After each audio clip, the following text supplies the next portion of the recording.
Okay? Third myth, Castro was not a communist before 1959. It is already proven beyond a doubt that he was in cahoots with the communists in 1952 already. Okay? Myth number 4, the only choices were Batista and Castro. No, sir. There was a strong constitutionalist, electoralist movement. In fact, it was a majority of the population because the Cubans wanted to solve the crisis created by Batista's coup d'etat in 1952 in a peaceful, constitutional way. The least and the last that the Cubans wanted was a revolution at that time. That's another very interesting myth. And finally, the 5th myth is that Castro militarily defeated the US-backed dictator. This is one of the greatest myths ever created by the American media. Okay? Castro didn't defeat any army, number 1.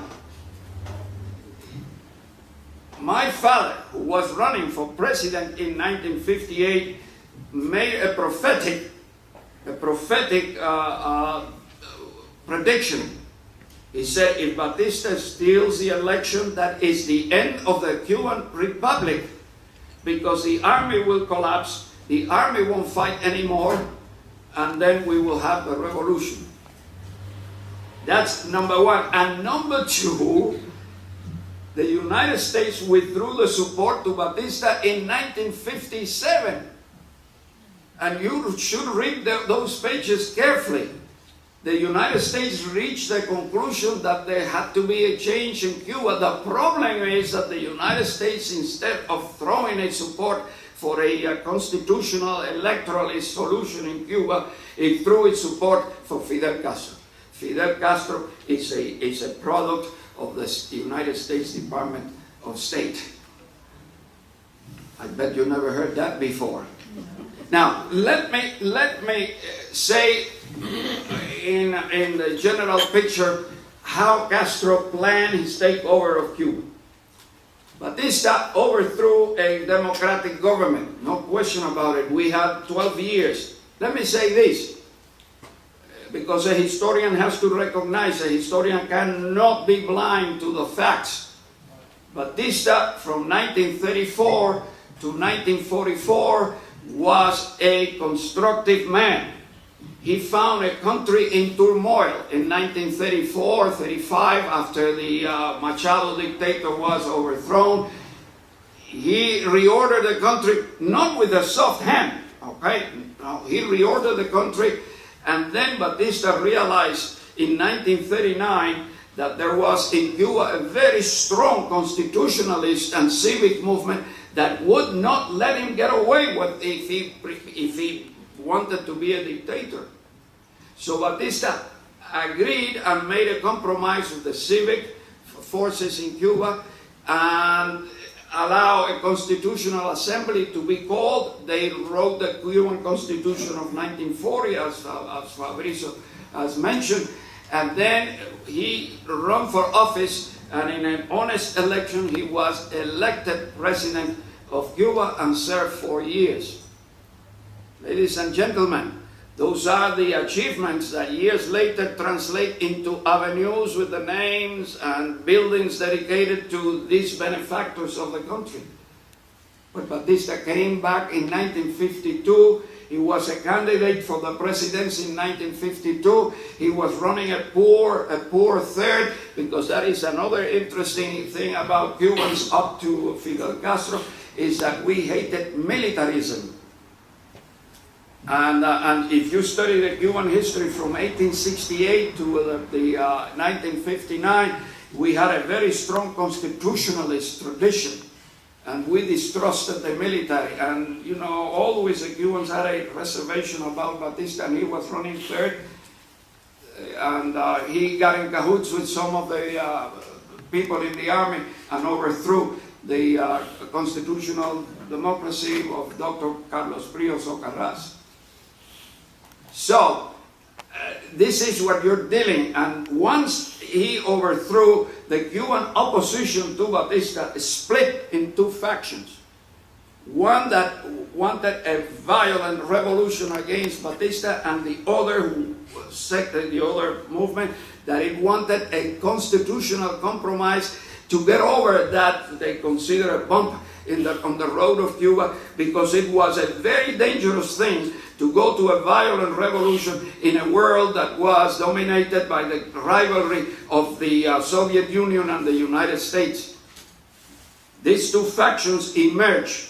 Fidel Castro went to the city of Montreal in 1953, where the revolutionary leaders were gathering together there to plan the revolution against Batista, and asked him, Castro, to be admitted into that conference, as well as the Communist Party. And of course, the Cuban Democratic Forces, Revolutionary Democratic Forces, first denied Castro's application to that conference, and second, rejected the Communist Party being included in that conference. Fidel Castro left Montreal, went to Mexico, was interviewed or had a conference with one of the Soviet leaders or envoys of Latin America, and they worked this perfect scheme that he was able to carry out almost mathematically. There are two opposing groups against Batista, the revolutionaries and the constitutionalists. Fidel Castro had to take over the revolutionary faction. And once he has taken over the revolutionary faction, then destroy the constitutionalists. How was he able to do that? Well, he planned the attack on Moncada's headquarters. In some of you may know very well his history. The Moncada headquarters in the province of Oriente. He attacked that because he said those revolutionaries in Montreal and in Miami are too old. They will never do anything like that. Is that Fidel? So that is the plan. By attacking Moncada, he became a national leader now. A national leader known by all Cubans and very much by the Cuban youth. Okay, so once he became the leader of the opposition, he needed now to control that opposition. Okay, I don't know if there are too many Cubans here, but if anybody has a good you are, okay. I am going to mention a couple of, or 3 or 4 dates in Cuban history, see if you recognize them. 20th of May, 1902. Good for you. Okay. 10th of October, 1868. 14th of December of 1957. Ataca Moncada. No, ese es el juicio. No. ¿De Fidel convicted? No. I have hearing aids and they are not working very well. December 1457. 14th of December of 1957. Is that the date of Batista and Eisenhower and El Paso? No. El drama Yo no lo sé. Oriente. No. No, yo no lo sé. Dilo. Dilo. Okay, in history, it happens many times that the very least known dates decide the entire fate of a country. What happened is that in November of 1957, the Miami revolutionaries, which I call here the air-conditioned revolutionaries, because they live in Miami in air-conditioned rooms, they were over 50 and 60, decided that they were losing the Cuban public opinion, that Fidel was taking over the Cuban public opinion. He looked like a hero after the attack of Moncada and so on.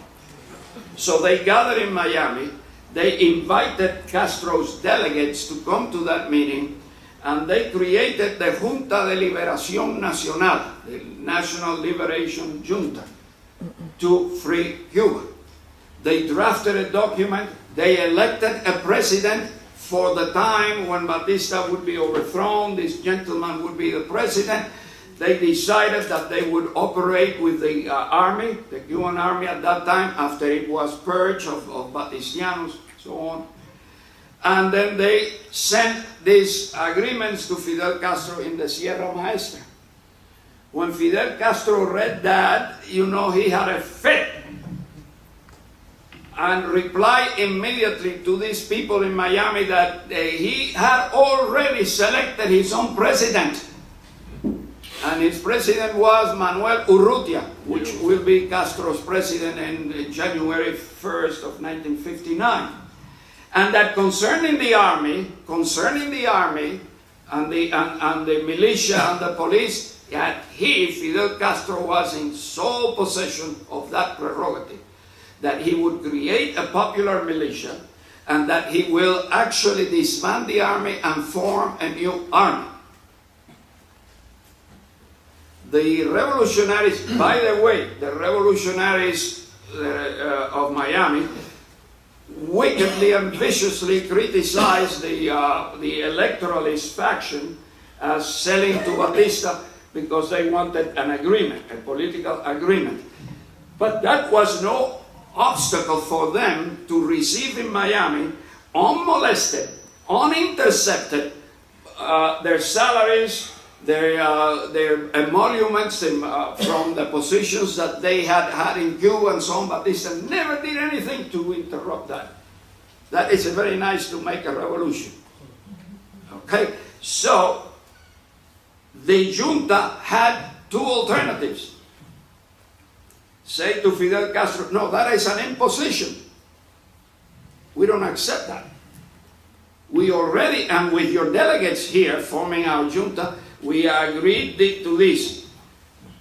That was one prerogative. And the other is accepted. Accepted Castro's diktat. Well, ladies and gentlemen, they accepted it. And by that, they had made Fidel Castro the leader of the revolutionary movement in Cuba.